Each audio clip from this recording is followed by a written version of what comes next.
स्वागत बंधु आम आज शनिंकर आशीर्वाद विषय विचार करवा। शास्त्रज्ञ माने वर्णना करचंती जे शनिंकर चारिपाद से नामकरण करचंती सुवर्णपाद, रजतपाद माने रौप्यपाद, ताम्रपाद, लौहपाद। लौहपाद को से निम्न मान बोले वर्णना करचंती। आउ जो मानक पई ए लौहपादर आशीर्वाद फलिव से माने खूब कम लाभ बहुत क्षति सहिबे बोले लौहपाद पाइबे 20% प्रॉफिट, शतकड़ा 20 लाभ आउ 80 भाग लॉस क्षति सहिबे। ताम्रपाद माने 40% प्रॉफिट पाइबे माने 40 भाग लाभ पाइबे और 60 भाग लॉस क्षति हम। रौप्यपाद वाला 60% प्रॉफिट पाइबे, 60 भाग शतकड़ा 60 लाभ पाइबे आउ 40 भाग तार क्षति हम। जो मान स्वर्णपाद से माने 100% शतकड़ा 100 फल पाइबे। हेले को मानकर से जोग आसीब जन्म षष्ठ एकादश एबे शनि जीवे ना।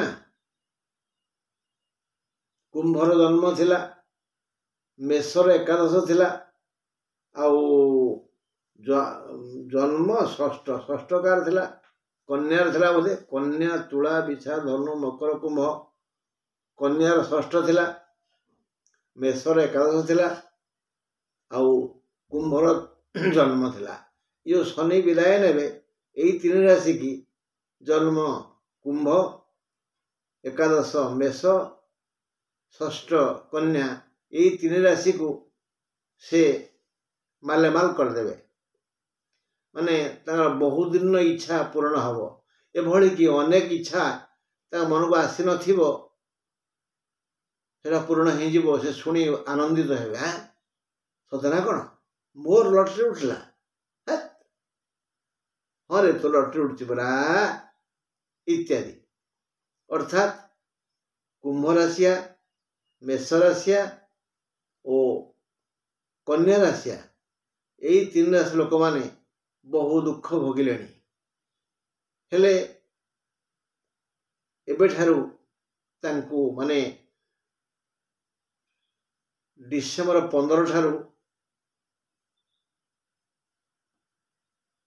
मार्च 29 पर्यंत यही समय जो दिन शुभ शनिक गणन हिसाब से यही भली इच्छा पूरण करेंगे, खुशी करदेवे, सब समस्या समाधान करेंगे, आनंदित करेंगे, प्रफुल्लित करेंगे।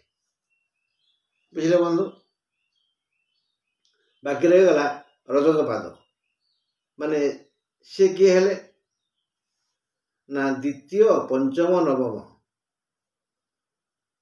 मकर द्वितीय, तुलार पंचम, मिथुन नवम। ये राशिया माने यही समय डिसेम्बर 15 रु मार्च 29 मध्य रजत पादर फल पाइबे माने 60% प्रॉफिट पाइबे, बाकी 40% लॉस सहिबे। मकर द्वितीय शनि थिले, तुला पंचम शनि भोगुले, मिथुन नवम शनि भोगुले। तो शनिकर द्वितीय पाद, पंचम पाद, नवम पाद को रजत पाद कह जाए, रौप्य पाद। से माने स्वर्णपाद ठारू टे कम फल पाइबे, भल फल। बाकी तृतीय सप्तम और दशम मध्यम फल पाइबे। स्वर्णपाद पाइले उन्नत पाद, उन्नत फल, रौप्यपाद पाइले उत्तम फल। बाकी ତାମ୍ରପାଦ ପାଇବେ ମଧ୍ୟମ ଫଳ। କିଏ ନା ତୃତୀୟ ଶନି ଯାହାର ଥିଲା, ସପ୍ତମ ଶନି ଯାହାର ଥିଲା, ଦଶମ ଶନି ଯାହାର ଥିଲା, ସେମାନେ ଯଥାକ୍ରମେ ଧନୁ, ସିଂହ ଆଉ ବୃଷ। ତୃତୀୟ ଥିଲା ଧନୁର, ସପ୍ତମ ଥିଲା ସିଂହର ଆଉ ଦଶମ ଥିଲା ବୃଷର। ଏମାନେ ତାମ୍ରପଦର ଫଳ ପାଇବେ, ଅର୍ଥାତ୍ ଏମାନଙ୍କ ପାଇଁ 40% ଶୁଭ। 40ରୁ 50 ଏମାନେ ସେଇ ଫଳ ପାଇବେ। ବାକି ରହିଲା ଲୌହପାଦ, ଏମାନେ ଚତୁର୍ଥ, ଅଷ୍ଟମ, ଦ୍ୱାଦଶ। ଯାହାଙ୍କର ଚତୁର୍ଥ ଥିଲା, ଅଷ୍ଟମ ଥିଲା, ଦ୍ୱାଦଶ ଥିଲା, ସେମାନେ କିଏ? ବିଛା, କର୍କଟ, ମୀନ। ବିଛା ଚତୁର୍ଥ ଥିଲା, ବିଛା, ଧନୁ, ମକର, କୁମ୍ଭ ନଥିଲା କି? ସେମିତି କର୍କଟର ଅଷ୍ଟମ ଥିଲା, କର୍କଟରୁ ଗଣିଯିବା କୁମ୍ଭ ପର୍ଯ୍ୟନ୍ତ। ଆଉ ଦ୍ୱାଦଶ ଥିଲା କାହାର ନା ମୀନର। ଏଇମାନେ ଏଇ ସମୟରେ ଲୌହପାଦର ଫଳ ପାଇବେ, ମାନେ ଅଧିକ କଷ୍ଟ ଭୋଗିବେ, କମ୍ ସୁଖ ପାଇବେ। ହେଲା ଲୌହପାଦର ପରିଣାମ। ତଥାପି ଏବେ ବି ଆଉ ଥରେ ମନେ ପକାଇ ଦେଉଛି ଯେ ଇଏ ତ ଗଲା ବିଜ୍ଞ ଲୋକମାନଙ୍କର ବିଚାରଧାରା, ଚିନ୍ତାଧାରା ଓ ନ୍ୟାୟ ନିଷ୍ପତ୍ତି।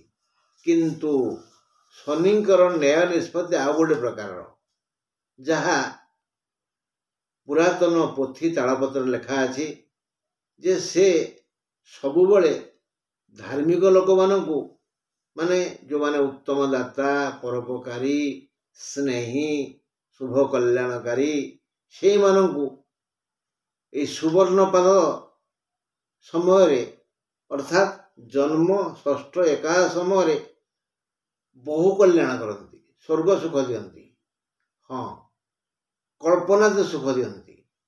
ସେଇଭଳି ଯେଉଁମାନଙ୍କ ରଜତ ପାଦ ସେମାନଙ୍କୁ ମଧ୍ୟ ସେ ଆନନ୍ଦିତ କରନ୍ତି। ଏ ଆଶା କରିନଥିବେ, ଯେହେତୁ ସେମାନେ କାୟ ମନବାକ୍ୟରେ ପବିତ୍ର।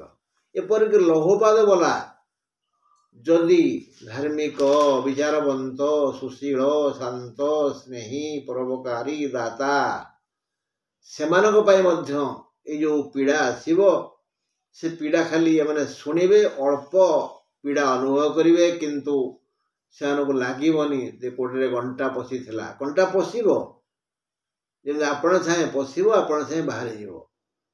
ଜୋରରେ ମୁଣ୍ଡ ବିନ୍ଧିବ, ଏମାନେ ମେଡ଼ିସିନ ଖୋଜୁ ଖୋଜୁ, ଔଷଧ ଖୋଜୁ ଖୋଜୁ, ମଲମ ଖୋଜୁ ଖୋଜୁ ଭଲ ହେଇଥିବ।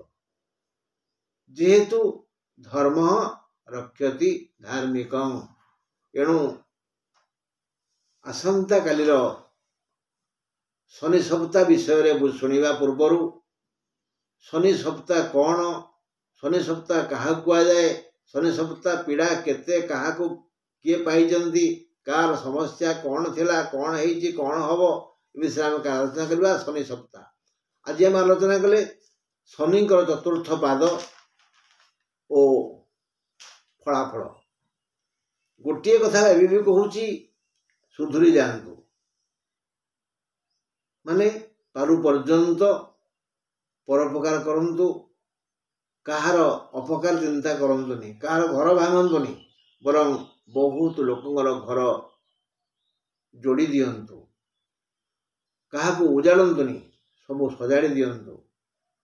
ପଇସା ନାହିଁ, ଦାନ ଦେଇପାରିବେନି, ଅନ୍ତତଃ କାହା ଆଖିରୁ ତ ଲୁହ ପୋଛି ପାରିବେ, କାହା ଓଠରେ ହାତ ମାରି ଦେଇପାରିବେ, କାହା ପିଠିରେ ଆଉଁଳି ଦେଇପାରିବେ, ଆହା ପଦେ କହିପାରିବେ। ହଁ ବନ୍ଧୁ, ଆଜି ଏତିକି। ମୁଁ ପୁଣି ଆସନ୍ତାକାଲି ଯଦି ସୁଯୋଗ ସୁବିଧା ହୁଏ, ପ୍ରଭୁ କଲ୍ୟାଣ କରନ୍ତି ଆଉ ବଞ୍ଚିଥାଏ, ତାହେଲେ ଶନି ସପ୍ତାହ ଉପରେ ଆଲୋଚନା କରିବି। ରହିଲି, ମୁଁ ଆପଣଙ୍କର ପ୍ରିୟ କୁଳମଣି ପଣ୍ଡା। ମୋର ଫୋନ୍ ନମ୍ବର 8093355583। ଯଦି ମୋର କଥା ଆପଣଙ୍କୁ ରୋଚକ ହେଉଥାଏ, ମନକୁ ଭଲ ଲାଗୁଥାଏ ଏବଂ କାମରେ ଲାଗୁଥାଏ, ତେବେ ଲାଇକ୍ କରିବେ ଆଉ ସବସ୍କ୍ରାଇବ୍ କରିବେ।